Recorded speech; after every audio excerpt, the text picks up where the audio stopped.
नैनपुर नामक गांव में सूरजमल नामक एक बड़ा किसान रहा करता था। वो अपने खेतों में अलग अलग प्रकार की फसलें लगाया करता था। सूरजमल काफी अमीर था। उसके साथ उसकी पत्नी कोकिला और बेटी भूमि भी रहा करती थी। सूरजमल के यहाँ हमेशा ही ढेर सारे नौकर चाकर रहा करते थे। उन्हीं में से एक नौकरानी थी जिसका नाम था सुजाता। किसान की पत्नी कोकिला सुजाता पर बहुत विश्वास किया करती थी। ऐसे ही एक दिन की बात है। किसान अपनी पत्नी कोकिला को अपने पास बुलाता है और उससे कहने लगता है, कहाँ हो कोकिला, जरा बाहर तो आना। अजी क्या बात हो गई, बताओ तो। कोकिला, मैंने जो फसल बेची थी उसके सारे पैसे लाकर घर में रखे हुए थे, लेकिन उसमें से हिसाब के कुछ पैसे गायब हैं। क्या तुम्हें उसके बारे में कोई जानकारी है कि वो पैसे कहाँ गए? अजी आप कैसी बातें कर रहे हैं, मैं भला आपके पैसे क्यों निकालने लगी। अजीब बात करती हो, तुम इस घर की मालकिन हो और तुम्हें तो पता होना चाहिए ना कि कब कौन से पैसे कहाँ गए। तो आप भी तो इस घर के मालिक हैं और पैसों का हिसाब किताब रखना तो मर्द का काम होता है ना, तो आपको ये सब याद होना चाहिए था। वो लोग ये बातें कर रहे थे कि तभी उनकी नौकरानी सुजाता वहाँ पर आ जाती है और बोलती है, मालकिन मुझे आपको कुछ बताना है और ये बहुत ज्यादा जरूरी भी है। हाँ सुजाता बताओ क्या बात है। मालकिन मैंने देखा था कि हमारी नई नौकरानी माला आपके कमरे से कुछ लेकर जा रही थी। मैंने उससे पूछा कि उसके हाथ में क्या है, लेकिन उसने मुझे अनसुना कर दिया और बिना कुछ बोले ही वहाँ से चली गई। अजी आप भी ना आए दिन किसी न किसी काम वाली पर भरोसा करके उसे रख लेते हैं। अब देखा ना उसने चोरी कर ली। ये तो भला हो हमारी सुजाता का जो उसने देख लिया था। नहीं नहीं सुजाता, बिना देखे हमें शक नहीं करना चाहिए, क्योंकि कभी कभी आंखों देखा भी भ्रम होता है। लेकिन फिर भी अगर ऐसी कोई बात है तो हम खुद जरूर देखना चाहेंगे। हाँ मालकिन, मालिक तो बिल्कुल ठीक कह रहे हैं। क्यों ना हम माला के कमरे की तलाशी ले लें। अभी सारी सच्चाई खुद ब खुद पता चल जाएगी कि चोरी किसने की है और क्यों की है। ठीक है, अगर ऐसी बात है और तुम्हारे मन में ये शक पनप रहा है तो हम उसके कमरे की जाकर तलाशी ले सकते हैं। अभी सच्चाई सामने आ जाएगी। वो लोग माला के कमरे में पहुँचते हैं। माला भी अपने कमरे में उस समय आराम कर रही थी। उन्हें देखकर माला चौंक जाती है और कहती है, क्या बात है मालकिन, सब ठीक तो है ना? वो तो अभी पता चल जाएगा माला। सुजाता तुम इसके कमरे की अच्छे से तलाशी लो। और सुजाता, उसके बाद हम तुम्हारे कमरे की तलाशी लेंगे। अगर इस कमरे में कुछ नहीं मिला तो? ठीक है मालिक, अगर इसके कमरे में कुछ नहीं मिला तो मैं अपने कमरे की भी तलाशी देने को तैयार हूँ। आखिर मैंने थोड़ी ना इस घर में चोरी की है, फिर मैं तलाशी से भला क्यों डरूं? अब सुजाता माला के कमरे की तलाशी लेती है तो उसे पैसे मिल जाते हैं। ये देखकर सूरजमल और उसकी पत्नी कोकिला बहुत गुस्सा होते हैं और सूरजमल कहता है, माला, मैंने तुझे गरीब और मजबूर समझकर काम दिया और तूने मेरे ही घर में चोरी की। मुझे कभी नहीं पता था कि तुझे छत और खाने के लिए 2 वक्त की रोटी मिलने के बाद भी तू ऐसा करेगी। नहीं नहीं मालिक, मैंने कोई चोरी नहीं की है। ये पैसे मेरे कमरे में कहाँ से आए, मुझे कुछ भी नहीं पता है। अब ज्यादा बातें मत बना और निकल जा यहाँ से। तेरे जैसी चोर की इस घर में कोई जरूरत नहीं है, जिसे अच्छे लोगों का एहसान बर्दाश्त नहीं होता। माला ने बहुत सफाई देने की कोशिश की, लेकिन सूरजमल ने अब उसकी एक भी ना सुनी और उसे घर से निकालकर बाहर कर दिया। ये अक्सर ही हुआ करता था। जब भी कोई नौकरानी उस घर में जाती तो वो चोरी करते हुए पकड़ी जाती और घर से निकाल दी जाती। ऐसे ही कुछ समय बीत गया। एक दिन की बात है। इस गांव की एक औरत राधा सूरजमल के पास आती है और उससे कहने लगती है, मालिक मेरा नाम राधा है, मैं आप ही के गांव में रहती हूँ। पिछले कुछ दिनों से मेरे पति की बहुत ज्यादा तबीयत खराब है, इसलिए वो काम पर नहीं जा पा रहे। मुझे काम की सख्त जरूरत है, कृपया करके मुझे अपने घर में कोई काम दे दीजिए। मेरे यहाँ पहले से ही नौकर चाकर हैं और मुझे किसी नए नौकर की जरूरत नहीं है। इसके अलावा मैं नए नौकरों पर जब भी भरोसा करता हूँ तो मेरा भरोसा टूट ही जाता है, इसीलिए मैंने अब नए नौकर रखना बंद कर दिए हैं। तो तुम कहीं और जाकर अपने लिए काम ढूंढ लो।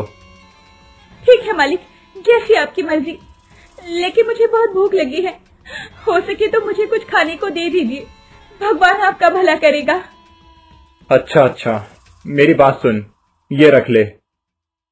सूरजमल ने अपनी जेब से कुछ पैसे निकाले और राधा को वो पैसे देते हुए कहने लगा, ये लो राधा, तुम बाजार से अपनी पसंद का कुछ लेकर खा लेना। राधा ने सूरजमल को धन्यवाद दिया और वहाँ से निकल पड़ी। वो जाने के लिए कुछ कदम आगे ही बढ़ी थी कि तभी एक बुढ़िया उससे रास्ते में टकरा गई और कहने लगी, बेटा, मैं बहुत भूखी हूँ, 2 दिन से मैंने कुछ भी नहीं खाया है, मुझे कुछ दे दे, भगवान तेरा भला करेगा। मैं बहुत दुखी हूँ और भूखी भी हूँ। अम्मा, मेरे पास तो खाने को कुछ भी नहीं है, लेकिन मालिक ने मुझे अभी ये पैसे दिए हैं, इसे रख लो, आप कुछ खा लेना। मैं तो फिर भी अभी खुद का गुजारा कर लूंगी, लेकिन आपको शायद इन पैसों की मुझसे ज्यादा जरूरत है। बुढ़िया ने राधा से वो पैसे ले लिए और उसे दुआएं देती हुई चली गई। इधर जब सूरजमल ने राधा की ये दयालुता देखी तो उसने तुरंत ही उसे आवाज लगाकर रोक दिया और उसे अपने पास बुलाकर कहने लगा, अरे राधा, रुको रुको, इधर तो आओ जरा। हाँ जी मालिक, बताइए, कुछ काम था क्या?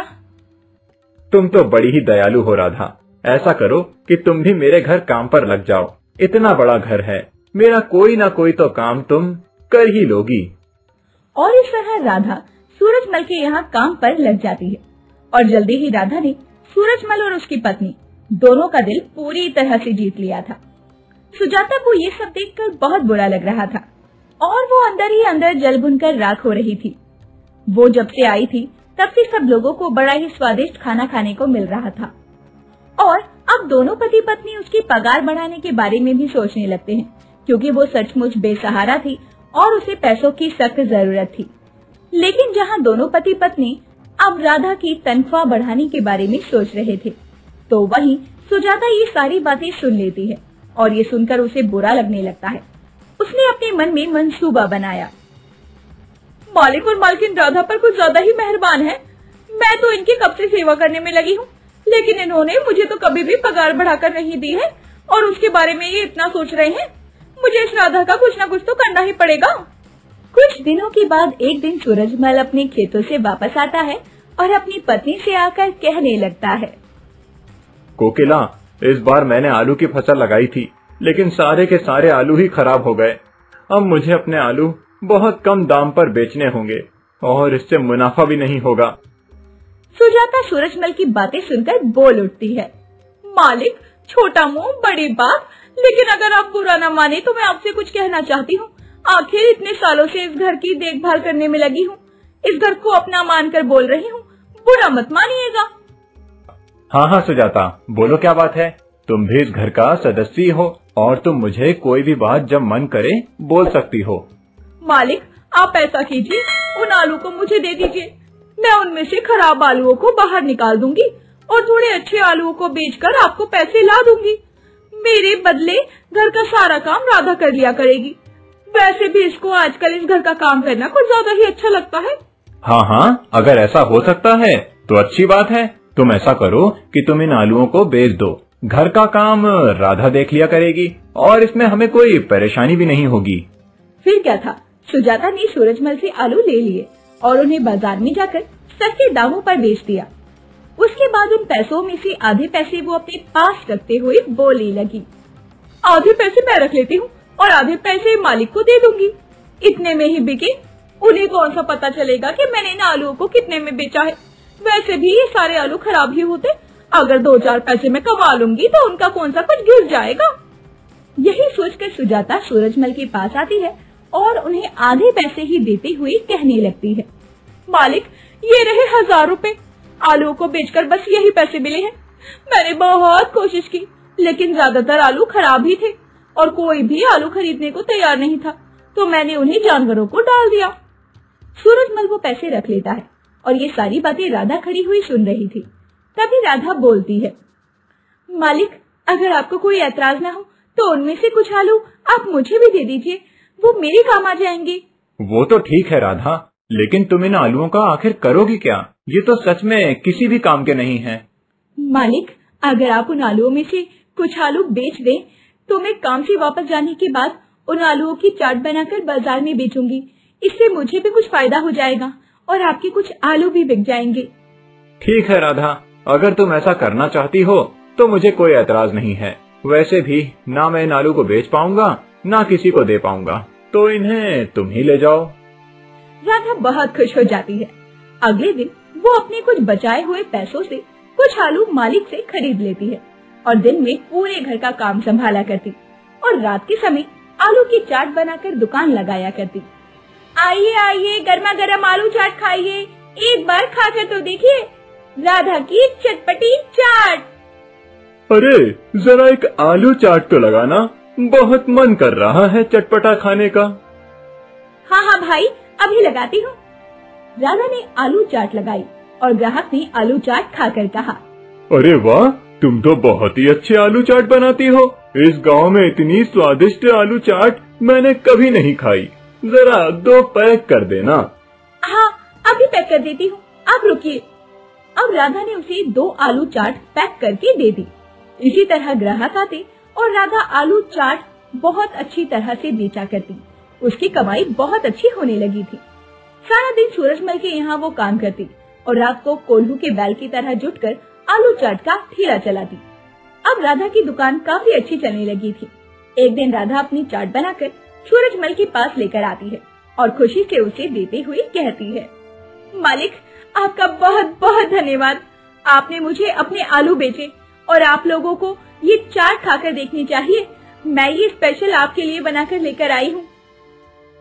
हाँ हाँ राधा, क्यों नहीं, लाओ लाओ, ये चाट हम भी खाएंगे। मैंने भी गांव में सुन रखा है कि तुम बहुत अच्छा चाट बनाती हो। जरा मैं भी तो खाकर देखो तुम्हारी चाट। सूरजमल और कोकिला वो चाट खाते हैं और फिर राधा की खूब तारीफ भी करते हैं। पर ये बात सुजाता को अंदर ही अंदर जला कर राख कर देती है। यूं ही कुछ दिन बीत गए और एक दिन राधा की दुकान पर शहर के एक सेठ जी आते हैं और उसे कहते हैं, तुम ही राधा हो ना? मैंने सुना है कि तुम बड़ी ही स्वादिष्ट चाट बनाती हो। दरअसल मेरी शहर में चाट की दुकान है। अगर तुम बहुत अच्छा चाट बनाओगी तो मैं तुम्हें ऑर्डर देकर बहुत सारी चाट खरीद लूंगा। लेकिन उससे पहले जरा मैं तुम्हारी चाट खाकर तो देखूं कि लोग सही तारीफ करते हैं या नहीं। हाँ हाँ सेठ जी, क्यों नहीं, मैं अभी आपके लिए राधा की स्पेशल आलू की चटपटी चाट लगा देती हूँ। जी तो फिर लगा दो मेरे लिए भी एक चटपटी सी आलू चाट। सेठ जी चाट खाते हैं और उन्हें वो चाट बहुत पसंद आती है, तो वो राधा से कहते हैं, राधा, तुम्हारी चाट सचमुच स्वादिष्ट है। मैं चाहता हूँ कि तुम मेरे साथ काम करो। तुम्हें मुझे बहुत सारी चाट बनाकर देना होगा, मैं उसे खरीद लूंगा। सेठ जी, मैं कल अपने मालिक से बात करके आपको बताऊंगी। बिना उनसे बात किए अभी मैं आपसे कुछ नहीं कह सकती। ठीक है राधा, मुझे ये देखकर बहुत खुशी हुई कि तुम गुणी के साथ साथ वफादार भी हो। फिर राधा अगले दिन सूरजमल को सारी बातें बता देती है और बोलती है, मालिक, अगर आप मुझे आज्ञा देंगे तो ही मैं सेठ जी के साथ मिलकर काम करूंगी। हाँ हाँ राधा, बिल्कुल काम कर सकती हो। मुझे भला क्या एतराज हो सकता है। तुम गरीब हो, अगर 2-4 पैसे और कमाओगी तो मुझे खुशी ही होगी। फिर पीछे खड़ी हुई सुजाता कोकिला से कहती है, मालकिन, राधा सचमुच बहुत ही स्वादिष्ट चाट बनाती है, लेकिन अगर वो सेठ जी के पास काम करने लग गई तो जल्दी ही वो आपके घर का काम तो छोड़ ही देगी ना। फिर आपको इतनी अच्छी नौकरानी कहाँ ही मिलेगी। इसलिए जो भी फैसला करना है सोच समझ कर करना, कहीं हाथ से इतना अच्छा खाना बनाने वाली नौकरानी फिसल ना जाए। हाँ सुजाता, तुम सही कहती हो। सुनो राधा, तुम सेठ जी के साथ काम नहीं कर सकती। या तो तुम मेरे घर का काम कर लो या तुम उस सेठ का काम करो।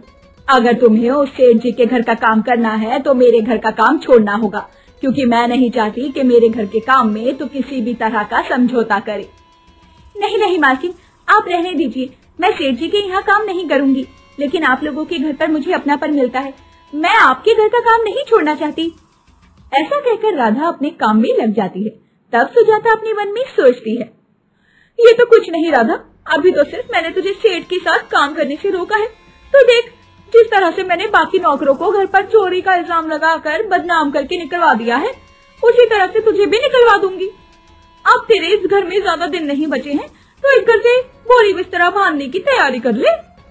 और यही सोचकर सुजाता सूरजमल के कमरे से कुछ पैसे चुराकर उसे राधा के कमरे में छुपा देती है, ताकि सारा इल्जाम राधा पर आए और सूरजमल और कोकिला मिलकर उसे जलील करके अपने घर से निकाल दें। इस काम को अंजाम देने के बाद में अब सुजाता कोकिला के पास जाती है और उससे कहती है, मालकिन, मुझे ना राधा की नीयत कुछ ठीक नहीं लगती। वो मालिक के कमरे के चक्कर लगा रही थी और बार बार इधर उधर झांक रही थी। आखिर आपने उसे सेठ के साथ काम करने के लिए मना जो कर दिया, इस बात से बुरा तो लगा होगा बेचारी को। उसने अपनी जरूरत को पूरा करने के लिए कहीं चोरी का सहारा न ले लिया हो, क्योंकि आप भी जानते हैं आपके पास धन संपत्ति बहुत है और आपके घर में तो पैसा यूं ही खुला पड़ा रहता है। नहीं नहीं सुजाता, राधा बहुत ईमानदार है, वो ऐसा कभी नहीं कर सकती। इतने महीनों से यहाँ पर नौकरी कर रही है, इतना तो विश्वास है मुझे उस पर। ठीक है मालकिन, आप कह रही हैं तो सही होगा। मैं तो वफादार हूँ, इसीलिए सतर्क कर रही थी। अब सुजाता वहाँ से चली जाती है और वहीं दूसरी तरफ सूरजमल कोकिला के पास आता है और उससे पूछता है, कोकिला, मेरे कमरे से कुछ पैसे गायब हैं। समझ नहीं आ रहा है कि फिर से चोरी किसने की। इस घर में तो सब अपने हैं, और अगर कोई बाहर से आया हुआ होता तो सामान फैला होता। अजी, मुझे तो लगता है कि राधा ने ही चोरी की है, क्योंकि हमने उसे सेठ जी के साथ काम करने से मना कर दिया था, इसीलिए उसे बुरा लगा होगा और उसने हम लोगों से बदला लेने के लिए चोरी का रास्ता चुना होगा, ताकि उसके पास पैसे भी आते रहें और वो चोरी भी करती रहे।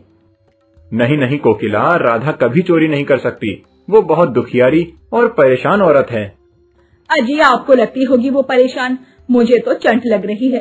सुजाता ने मुझे उसके बारे में बताया, तब से तो मुझे उस पर और भी ज्यादा शक होने लगा है।